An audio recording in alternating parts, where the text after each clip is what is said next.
What ever. But ಇಲ್ಲಿ ನಮ್ಮ ಮಕ್ಕಳಿಗೆ ಒಂದು ಹಿನ್ನಡೆ ಇದೆ. ಅಂದ್ರೆ ಯಾವ ತರ ಹೇಳ್ಬೇಕಂದ್ರೆ ಎಕ್ಸ್ಪ್ರೆಸ್ ಮಾಡಕ್ ಆಗೋದಿಲ್ಲ, ಡಿಪ್ರೆಷನ್ ಹೋಗ್ತಾರೆ, ಆನ್ಸೈಟಿ ಇರುತ್ತೆ, ಮತ್ತೆ ಪ್ರಾಕ್ಟಿಕಲ್ ಒಂದು ವರ್ಡ್ ಅಲ್ಲಿ ಹೇಗ್ ಬೆಳಬೇಕು ಅಥವಾ ಬದುಕಬೇಕು ಅಂತ ಅವ್ರಿಗೆ ಗೊತ್ತಿರೋದಿಲ್ಲ.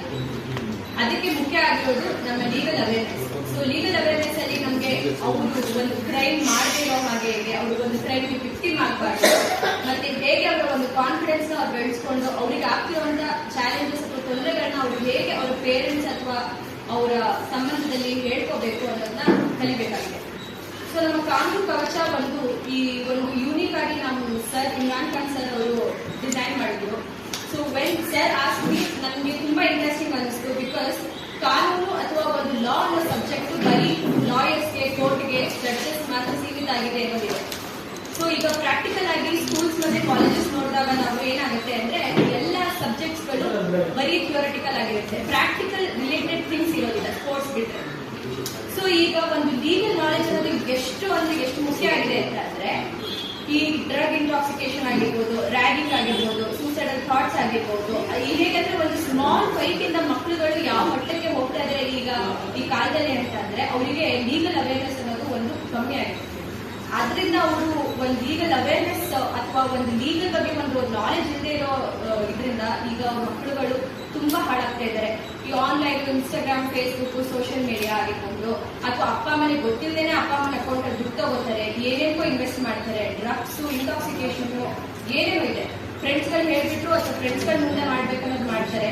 ಅಂಡ್ ಮುಖ್ಯವಾಗಿ ಈ ರಿಲೇಶನ್ಶಿಪ್ ಆಗಿರ್ಬೋದು ಅಥವಾ ಲವ್ ಅದು ಇದು ಒಂದು ಇನ್ಫ್ಯಾಕ್ಚುಯೇಷನ್ ಕೂಡ ಮಕ್ಕಳುಗಳು ಹಾಳಾಗ್ತಾ ಇದ್ದಾರೆ. ಬಿಲೋ 18 ಅವ್ರಿಗೆ ಏನೋ ಅನಿಸ್ತಾ ಇರ್ಬೋದು ಅಥವಾ ಇಮೋಷನಲಿ ಅವರಿಗೆ ಬೇಕನ್ಸಿದ್ರು ಕೂಡ ಲೀಗಲ್ ಆಗಿ ಅವ್ರಿಗೆ ಎಷ್ಟು ಪ್ರಾಬ್ಲಮ್ ಆಗ್ಬೋದು, ಅವ್ರ ಒಂದು ಕ್ಯಾರೆಕ್ಟರ್ ಡೆವಲಪ್ಮೆಂಟು ಅಥವಾ ಅವ್ರ ಒಂದು ಕರಿಯರ್ಗೆ ಅವ್ರಿಗೆ ಎಷ್ಟು ಪ್ರಾಬ್ಲಮ್ ಆಗ್ಬೋದು ಅನ್ನೋದು ನಾವು ತಿಳ್ಕೊಂಡು ಹೋಗ್ತೀವಿ. ಸೊ ಈ ಕಾನೂನು ಕವಚದಲ್ಲಿ ಬೇಸಿಕ್ ಆಗಿ ನಮ್ದು 90 ಸೆಷನ್ಗಳಿರುತ್ತೆ. 30 ಬೇಸಿಕ್ ಸೆಷನ್ ಮತ್ತೆ 60 ಅಡ್ವಾನ್ಸ್ ಸೆಷನ್. ಇದರಲ್ಲಿ ನಾವು ಬರೀ ಕಾನೂನು ಅದಕ್ಕೆ ಮಾತ್ರ ರಿಲೇಟೆಡ್ ಸಬ್ಜೆಕ್ಟ್ಸ್ ಗಿಂತ ನಾವು ಇನ್ನೂ ಪ್ರಾಕ್ಟಿಕಲ್ ಥಿಂಗ್ಸ್ ನ ಇನ್ಕ್ಲೂಡ್ ಮಾಡಿದೀವಿ. ಅಂದ್ರೆ ಅವರು ಒಂದು ಬಾಡಿ ಬೌಂಡ್ರಿನ ಹೇಗೆ ಮೇಂಟೈನ್ ಮಾಡಬೇಕು, ಒಂದು ಕಾನ್ಫಿಡೆನ್ಸ್ ನ ಹೇಗೆ ಬಿಲ್ಡ್ ಮಾಡಬೇಕು, ಅಪ್ಪ ಅಮ್ಮ ಜೊತೆ ಹೇಗೆ ಸಂಬಂಧ ಇರಬೇಕು, ಸೊಸೈಟಿಲಿ ಅವ್ರಿಗೆ ಹೇಗೆ ಒಂದು ಒಳ್ಳೆ ರೀತಿಯಲ್ಲಿ ಬದುಕಬೇಕು, ಮತ್ತೆ ಅಂಡರ್ 18 ಅಲ್ಲಿ ಇನ್ಫ್ಯಾಕ್ಚುಯೇಷನ್ಸ್ ಅಥವಾ ವಾಟ್ ಎವರ್ ಒಂದು ಇದರಿಂದ ಮಕ್ಕಳುಗಳು ತುಂಬಾ ಫ್ಲಕ್ಚುಯೇಷನ್ ಆಗುತ್ತೆ ಅವ್ರ ಮೈಂಡ್ಗಳು, ಹೇಗೆ ಅವರು ಒಂದು ಕಂಟ್ರೋಲ್ ಅಲ್ಲಿ ಇರ್ಬೇಕಾಗುತ್ತೆ ಅವ್ರ ಮೈಂಡ್.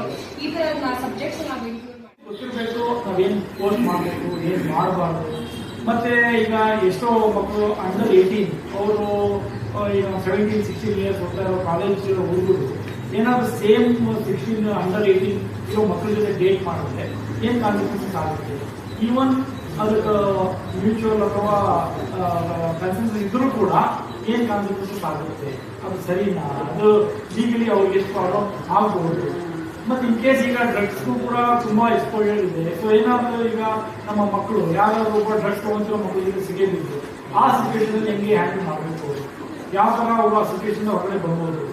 ಮತ್ತೆ ಸ್ಕೂಲ್ಗಳಲ್ಲಿ, ಕಾಲೇಜ್ಗಳಲ್ಲಿ ಸಣ್ಣ ಪುಟ್ಟ ವಿಷಯಕ್ಕೆಲ್ಲ ಜಗಳ ಆಗುತ್ತೆ. ಹಾಗೆ ಅವ್ರು ಏನಾದ್ರು ಆ ಒಂದು ಜುವೆನೈಲ್ ಅಂಡರ್ ಏನಾದ್ರು ಇಶ್ಯೂ ಆದ್ರೆ ಸೊ ಅದರಿಂದ ಅವ್ರಿಗೆ ಏನೇನು ಇಶ್ಯೂ ಇದೆ, ಭವಿಷ್ಯದಲ್ಲಿ ಸುರಕ್ಷೆ ಮಾಡ್ಕೋಬಹುದು ಅಥವಾ ಭವಿಷ್ಯಕ್ಕೆ ಹಾಳಾಗಬಹುದು. ಸೊ ಈ ಎಲ್ಲ ಒಂದು ವಿಷಯಗಳನ್ನ ತಗೊಂಡು ಸೊ ಹೆಂಗೆ ತುಂಬಾ ಇಂಪಾರ್ಟೆಂಟ್ ಇದೆ. ಒಂದು ಬ್ಯಾಡ್ ಇನ್ಸಿಡೆಂಟ್ ಇಂದ ಮಕ್ಕಳ ಭವಿಷ್ಯನೇ ಹಾಳಾಗೋಗ್ಬಿಡುತ್ತೆ. ಸೊ ಹಂಗಾಗಿ ಇದು ತುಂಬಾ ಎಸೆನ್ಷಿಯಲ್ ಇರೋದ್ರಿಂದ ನಮ್ಗೆ ಕಾನೂನು ಕವಚ ಅಂತಾನೆ ನಾವು ನೇಮಿಟ್ಬಿಟ್ಟು ನಾವು ಇದನ್ನ ಲಾಂಚ್ ಮಾಡಿದ್ದೀವಿ. ಸೊ ನಾವು ಈ ವೇದಿಕೆ ಮೂಲಕ ತಮ್ಮದೆಲ್ಲ ರಿಕ್ವೆಸ್ಟ್ ಮಾಡ್ಬೋದು ಏನಿದೆ, ತಮ್ಮ ಒಂದು ವ್ಯೂವರ್ಸ್ ಯಾರಿದ್ದಾರೆ, ರೀಡರ್ಸ್ ಯಾರಿದ್ದಾರೆ ಅವ್ರಿಗೆಲ್ಲ ಈ ಒಂದು ವಿಷಯದ ಬಗ್ಗೆ ದಯವಿಟ್ಟು ತಿಳಿಸಿ. ಸೊ ಆದಷ್ಟು ಜಾಸ್ತಿ ಜನಗಳು ಪ್ರಯೋಜನ ಪಡ್ಕೊಂಡು ಅವ್ರ ಮಕ್ಕಳಿಗೆ ಈ ಒಂದು ಕಾನೂನು ಕವಚವನ್ನ ಅವರಿಗೆ ಒಂದು ಅವೇರ್ನೆಸ್ ತಗೊಳ್ಳೋ ಮೂಲಕ ಅವರೊಂದು ಫ್ಯೂಚರನ್ನು ಸುರಕ್ಷೆ ಮಾಡಿಕೊಳ್ಳಿ ಅಂತ ನಾನು ಹೇಳ್ತೀನಿ.